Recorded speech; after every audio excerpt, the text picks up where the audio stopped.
right, guys, welcome to the Old Glory Red Report. Today we are doing another Republic Talk. We have Marc Sousa on with us.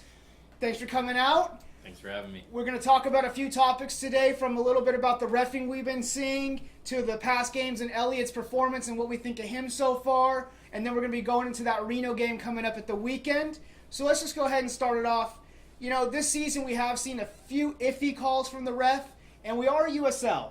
And so we know the refs in this league are not necessarily the most top-notch. So should we be giving them a break? I mean, should we say that some of these calls, hey, look, they're new refs, they're learning as well, or should we expect more from this league right now?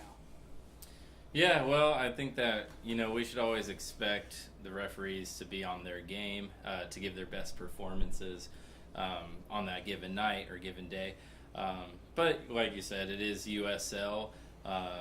We are talking about guys that are looking to make that next step in their careers just as much as the players are. So we can expect some calls to be a little iffy, some calls to go against us, some fortunate calls to go in our favor sometimes. But yeah, we should always, when we show up to the games or watch the games on TV, we always should have that expectation of they should be doing everything they can to get it right. Most of the time they get it right, but of course, us as fans, we always notice when they don't.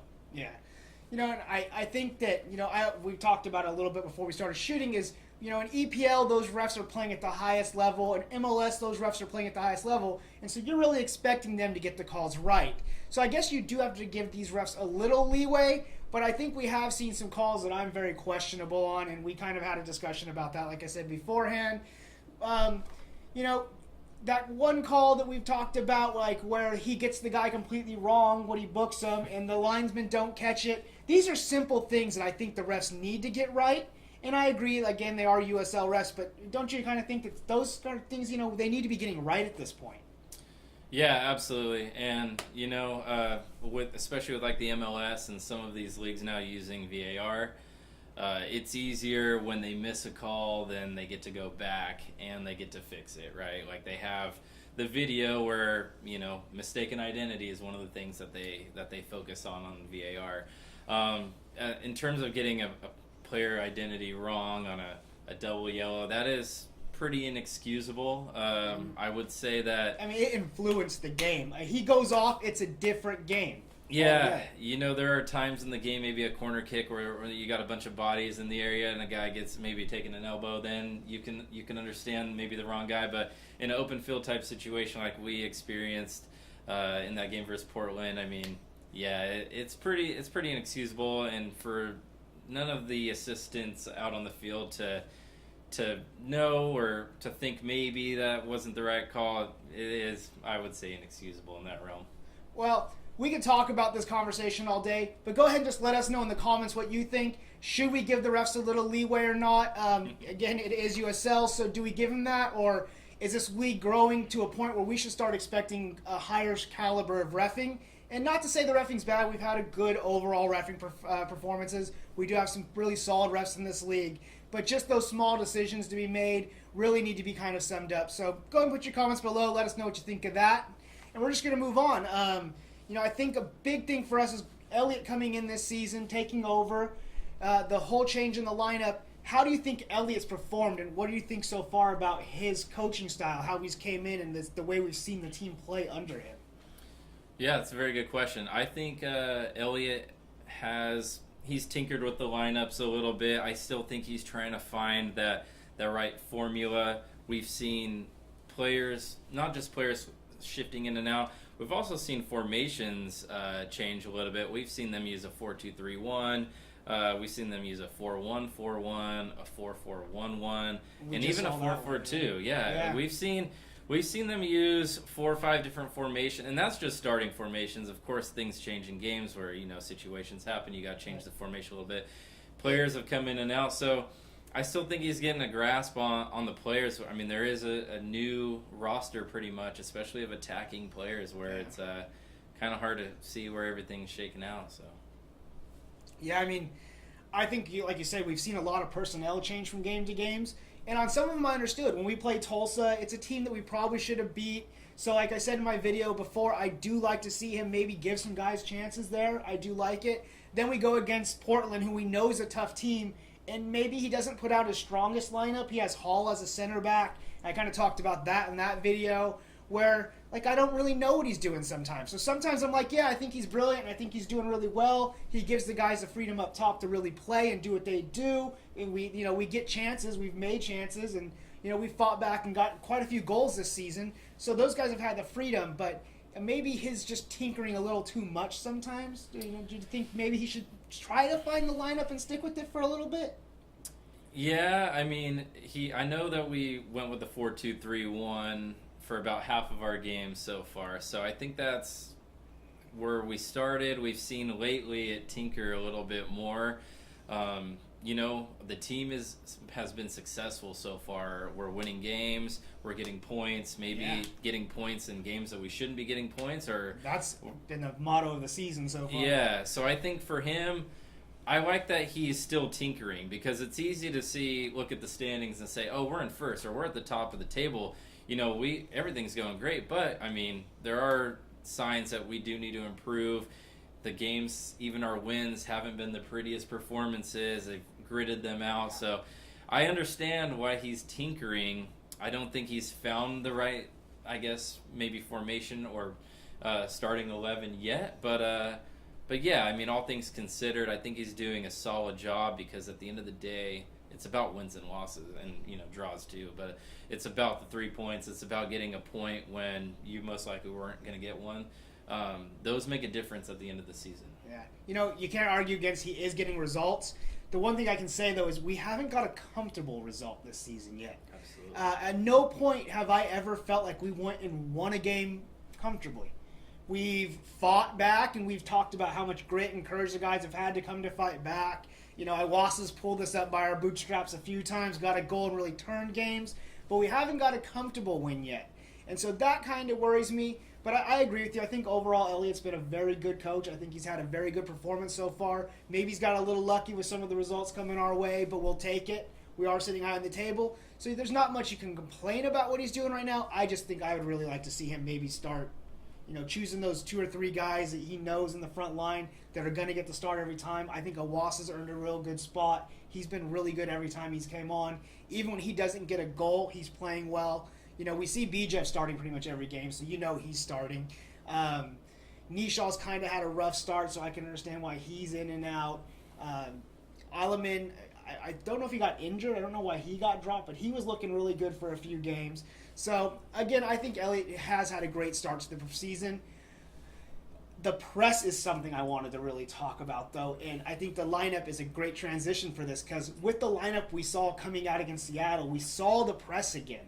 We saw that top 4 really going after the ball. You saw Iwasa and you saw Bijev and you saw Moffitt coming up and playing the press, getting 2 men on it. Do you think that was a key for us in that game to really getting the points? Yeah, absolutely. And especially, in the USL, we play teams that are younger than us a lot of times. So with that being said, experience plays a big factor, and if you can press teams, especially youthful teams, they're going to make mistakes. I mean, they're going to pass the ball out of bounds. They're going to make a errant pass backwards. I think that a big thing for this team moving forward, no matter the style or the formation or the players in the starting 11, is that press. I mean, the front 2, the front 3, the front 1, regardless, getting high up the pitch, making them make mistakes, and that's just the way to be successful in the USL is to force teams that are a little inexperienced into mistakes where you create great goal scoring chances. Well, and it does take pressure off the back line a lot, and we have seen our back line give in to a few goals this season. They've had good performances, but we've seen them kind of lose a little concentration. And I think seeing the back line play against Seattle, or the front line play that press against Seattle, gave the back line a little bit more room to, breathe, and we didn't see him make as many mistakes as we've seen in the past. And the stark contrast, though, was the Portland game, where we didn't see any press. I mean, there was nothing there.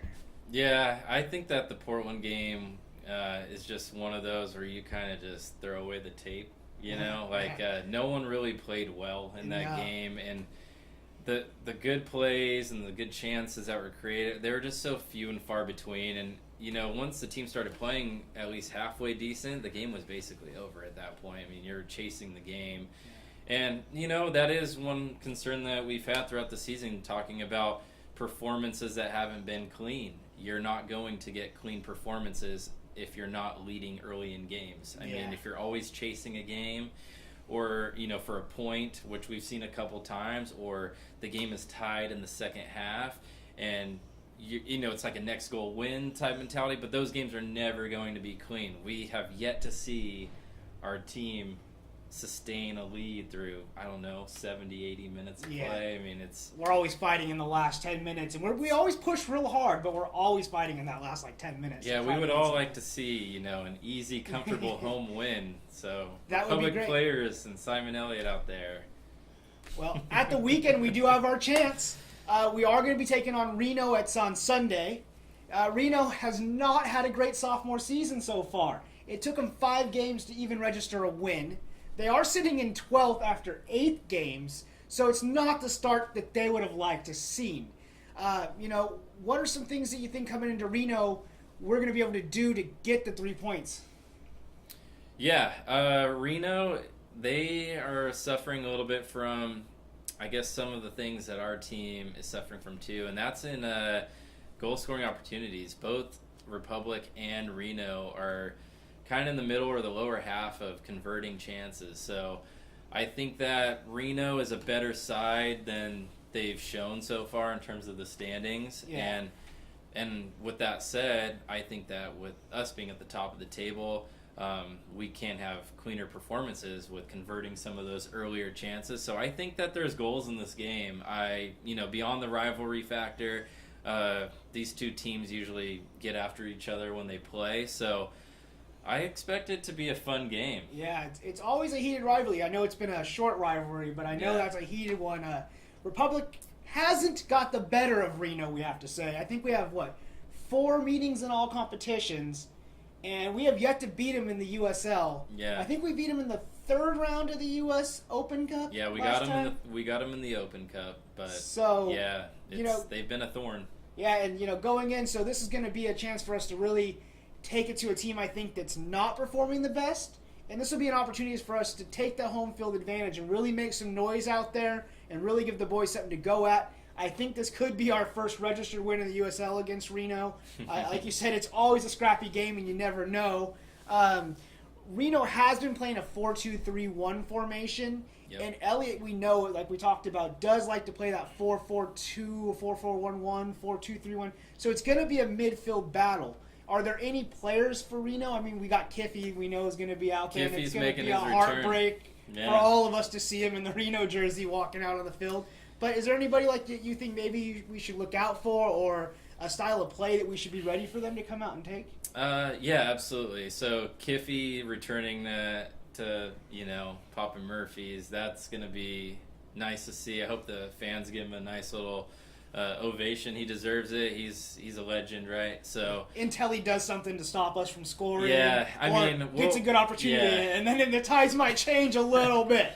We'll cheer for him, and then when the whistle blows, then we'll start booing, right? Yeah.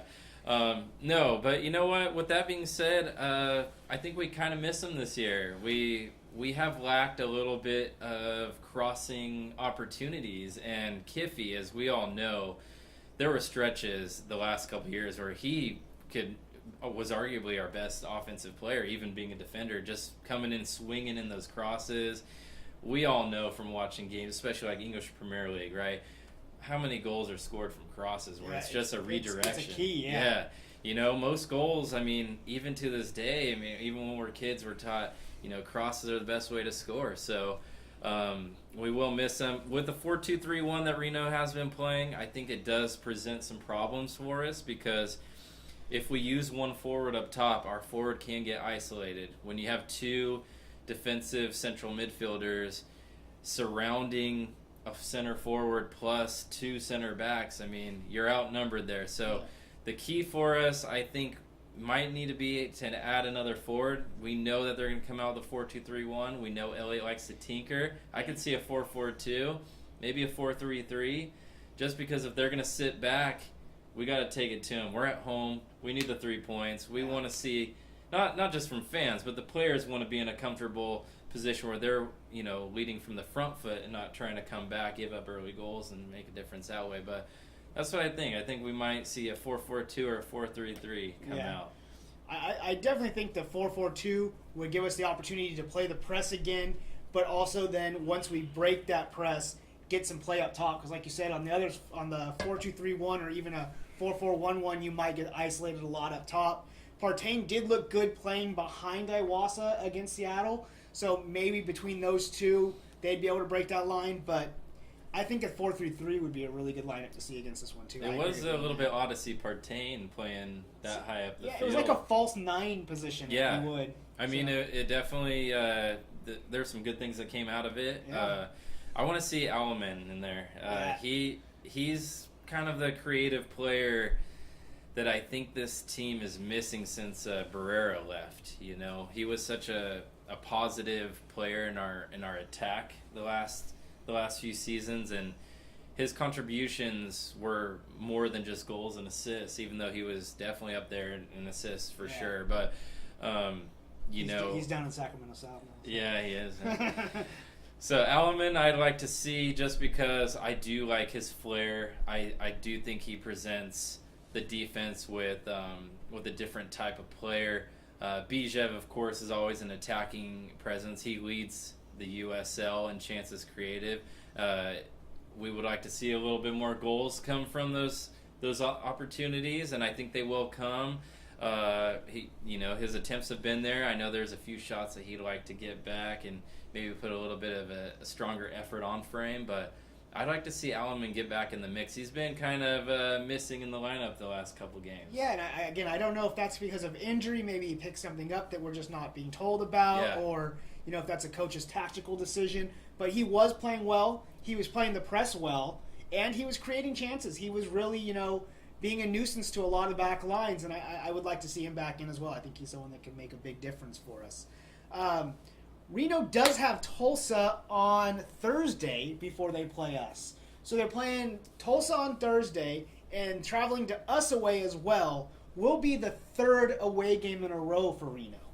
With that in mind, and keeping in mind that they've scored 8 goals this season and let in 11, what do you think the scoreline is going to be for the Reno game? Tough question. I do think that this is the game where we see us take the lead early. I don't know if I'd say it would be a comfortable game, but I think we win this game 2-1. I completely agree, because I'm also going to go with the 2-1. I don't think our back line has proven to us yet that we're going to stop them from scoring, unfortunately. So I'm just going to equate in. They're going to at least get one in. I think we can pull it out, though. I think we will get an earlier goal this time, like you said. I think we'll get a lead. They probably will bring it back level. We'll probably wait till the last minute to get a goal again. But I'm also thinking 2-1. If you guys want to put your decisions down at there, go ahead and drop them down at the comments below. We would like to hear from you. It'll be a normal Republic game, right? It'll be 1-1 until the 85th minute or so. Absolutely. I wish I could say I saw that being changed anytime soon. But until we get into a comfortable lineup where we start playing and guys really can start gelling together, I think we're always going to be in this fighting mentality. I hope I get proven wrong, but I think right now at least we're going to see this fighting mentality go on. Yeah, it's I still think there's some tinkering to be done. I actually would like to see at some point maybe flirting with a 3-man back line and maybe pushing Gomez and Partain or Seiler on the wing.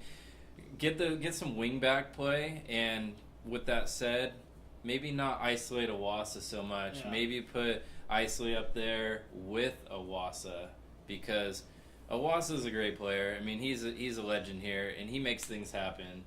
You can always expect him to be in the mix, but I don't know if he's just at his best when he's a solo striker. I see him more as a second striker, somebody who can run off a target man.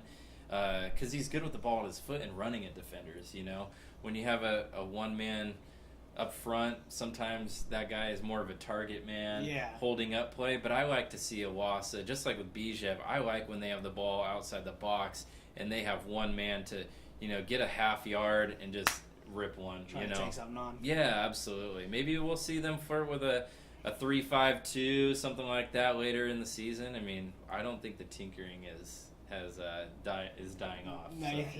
yeah, well, and I do think we've seen late on in games when we are going for it, and I've applauded Elliot this on multiple times, is when, even when it's 1-1, he's going for the win.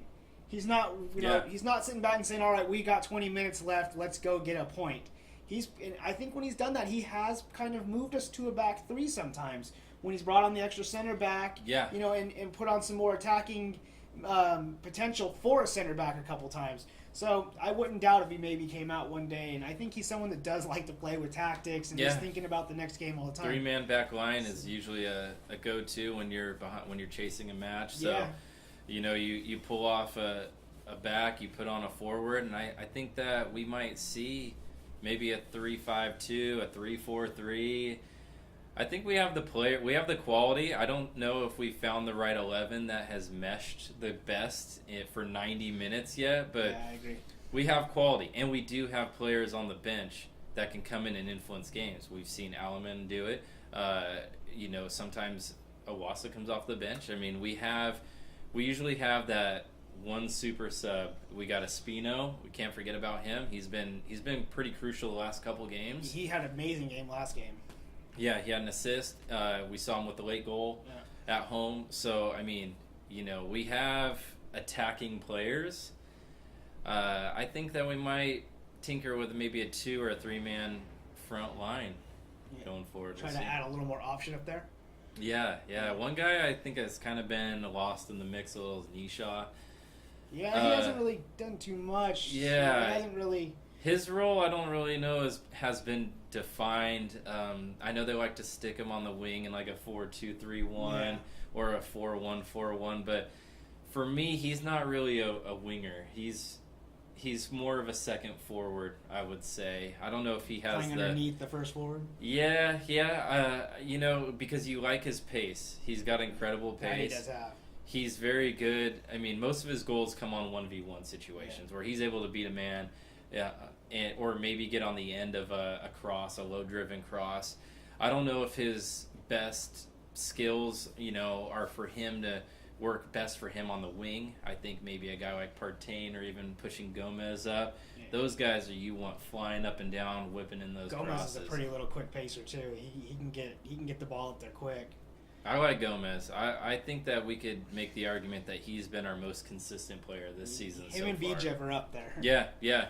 Gomez won't show up all the time in the stat sheet, but he's definitely quick. He's surprisingly good in the air. You see him win headers over guys that are much bigger than him, taller and weight-wise. They're much bigger players, but he's been a very good player for us this year. Yeah, we've talked about him many times. I was kind of upset not to see him in the starting lineup against Portland, but he should be ready to go then. It worked out, so I think he will get the start against Reno.